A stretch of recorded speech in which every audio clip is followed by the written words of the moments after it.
Hi, my name is Todd Bigelow. I'm a freelance photographer based in Los Angeles for the last 30 years, working primarily with editorial, corporate, and nonprofit clients. I'm also an adjunct professor of photography and photojournalism and a soon-to-be author on a book on freelance business practices. This is 2 Minutes with Todd, a short video series where I address business practices for freelancers. Hope you enjoy.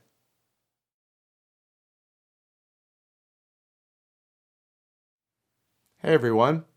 So today I want to talk more about a concept on how I've run my business, how I know a lot of freelancers have run their business, and also a lot of businesses in general follow this kind of basic understanding on almost a decision-making process. Okay, so it's short-term versus long-term.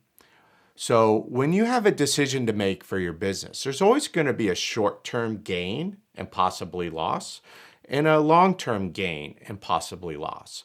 You need to consider both, obviously, but you want to really give that little bit of extra weight to the long term. Unless you know you're doing your photography, you're freelancing on a short-term basis, which I assume is not the case because the majority of this profession is freelance-based and is growing that way, statistics have proven.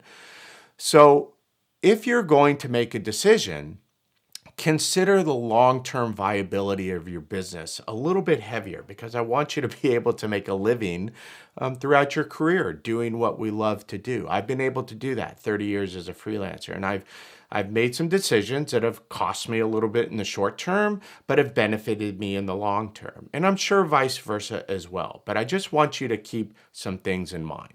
Okay, so let's talk about 5 different scenarios. The first one, and these are presented in no particular order. I had a situation many years ago where I was using an assistant, and I was using an assistant on a regular basis. So that assistant, like many assistants, hope to, kind of expand their shooting client base. If you are assisting, do not reach out to the photographer's clients unless you've first spoken to the photographer for whom you are working as an assistant and asking if that is okay.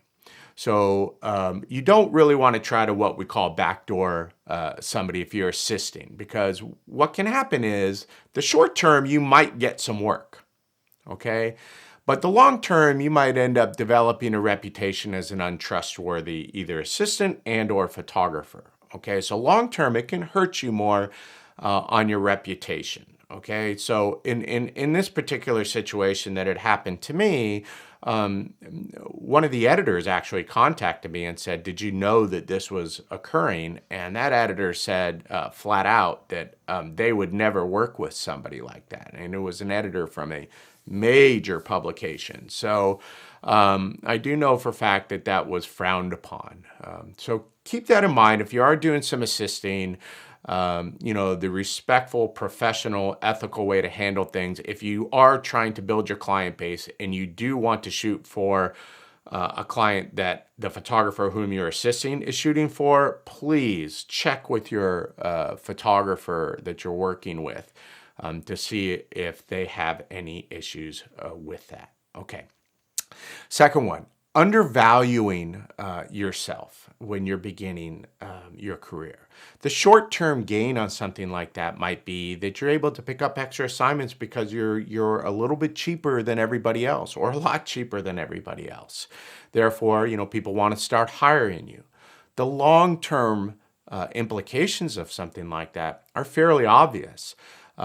It's not easy to raise your rates in any business. I mean, we've all been to a restaurant and suddenly notice a big change in their prices, and you're kind of caught a little off guard.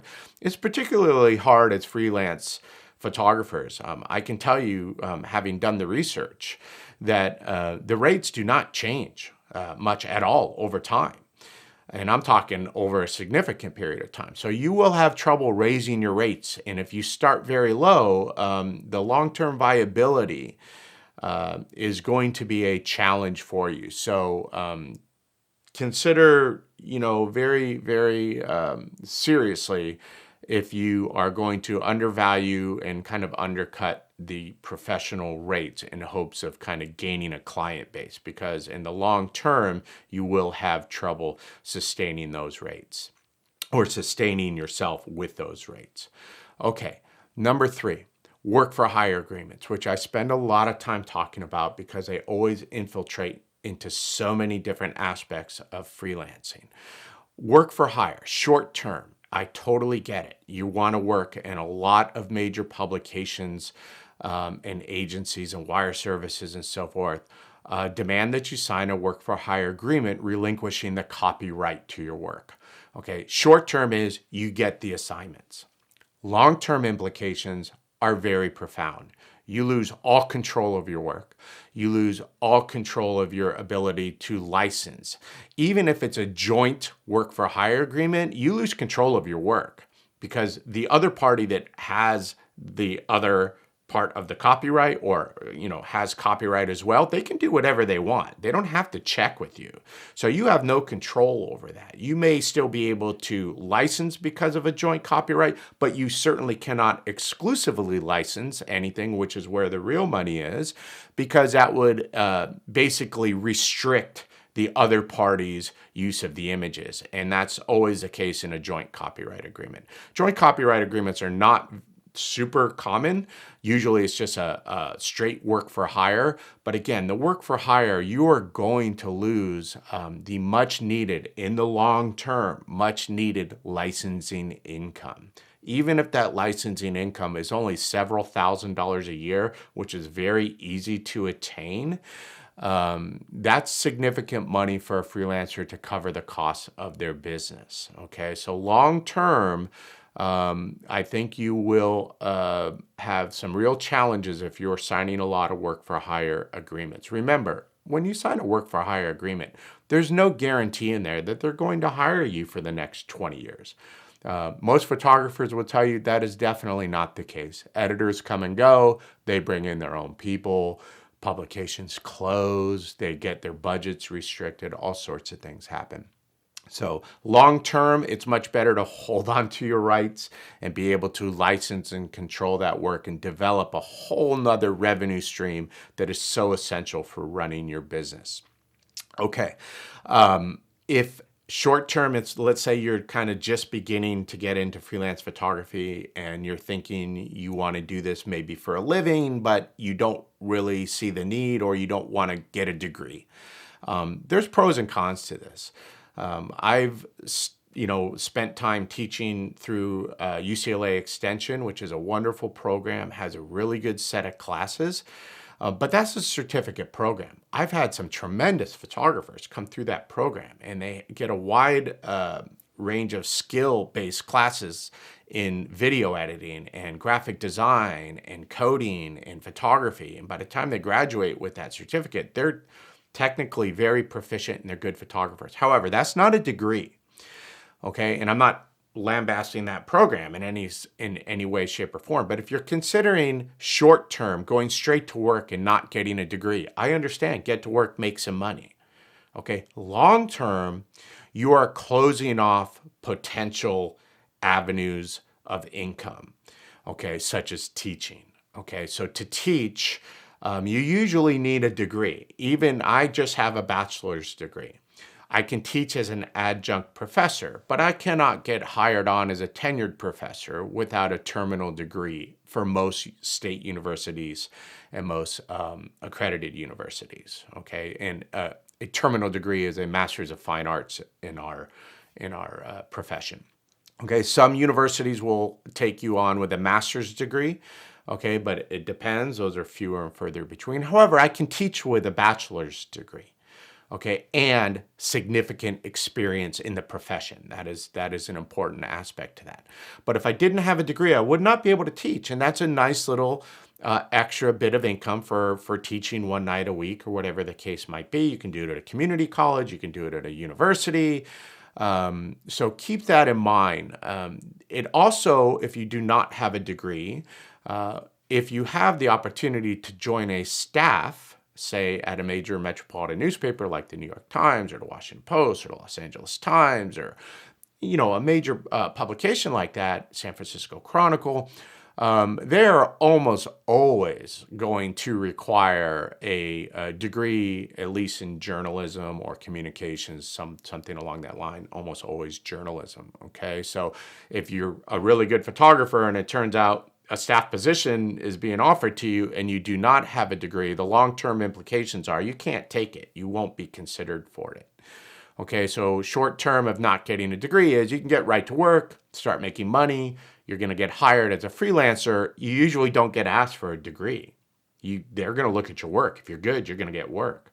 But long-term viability to sustain yourself, it is important that you have other income streams coming in. And again, a staff position and a teaching position would likely be closed off to you without a degree. Okay, the last thing I want to point out is something that I talked about last week, which is very boring to talk about, but it is insurance. Okay, short-term implications of insurance is you save the money. You're not paying $600 or $700 a year, or $50, $60 a month to carry a policy. Okay, it saves you money. That's usually the short-term implications of a not getting an insurance policy. Long-term is very detrimental. The possibility to have your gear stolen is real in this business. Okay, so just on the gear aspect alone, you get that stolen without an insurance policy, you're going to be out a lot of money. Okay, a lot of money. Gear gets stolen all the time. Okay, I've had my car broken into, windows smashed, all these types of things. Okay, also the liability aspects of not carrying insurance. If your lights fall over, and again I talked about this last week, your lights fall over and hit your assistant, unfortunately, and they're injured, which I hope never happens. But if it happens, you might get sued.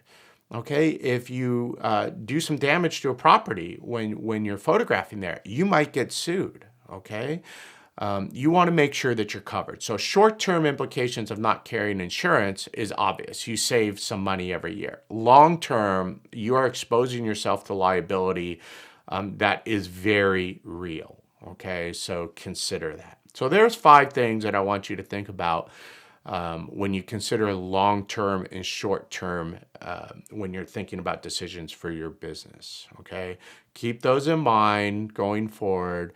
Thanks for checking in, and I hope you stop by next week.